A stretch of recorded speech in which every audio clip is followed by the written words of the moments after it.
You know That that story is person who so just funny. disappears? I still can't believe No it. goodbye, no dramatic announcement.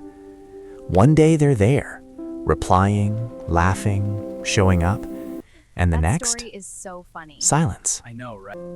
If you've ever been that person, or if someone has done it to you, this might change how you see it. People say it's rude, immature, avoidant. But disappearing without saying goodbye usually isn't about disrespect. It's about emotional overload. Some people don't leave loudly. They leave quietly because confrontation feels heavier than distance. Psychologists often connect this pattern to conflict-avoidant attachment styles. When tension builds, their nervous system doesn't prepare for battle. It prepares for escape. And for them, disappearing feels safer than explaining. Not because they don't care, but because caring feels overwhelming. Highly sensitive people experience social friction differently.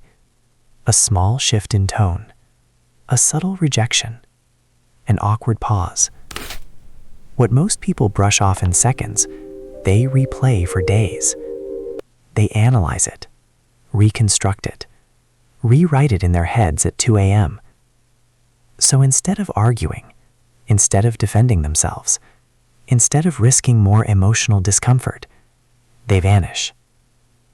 Sometimes disappearing is about control.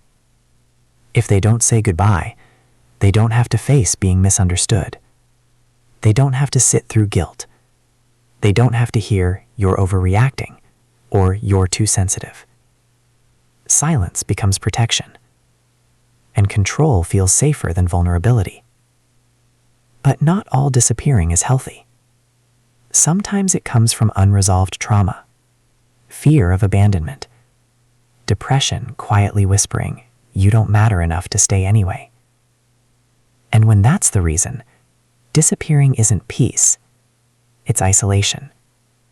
It's building walls so high that even the good people can't reach you.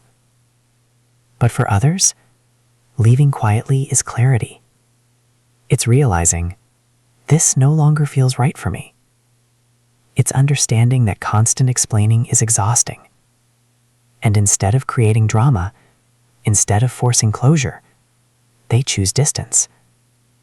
Not because they're cold, but because they're done negotiating their boundaries. Here's something most people don't realize. Those who disappear without goodbye often overthink conflict for months before leaving. They draft messages they never send. They replay conversations over and over. They wonder if they're the bad person. They carry guilt long after they're gone. They don't vanish lightly. They vanish after exhausting themselves internally. So ask yourself, do you disappear because you're protecting your peace? Or because you're afraid to be seen while leaving? Those are very different reasons.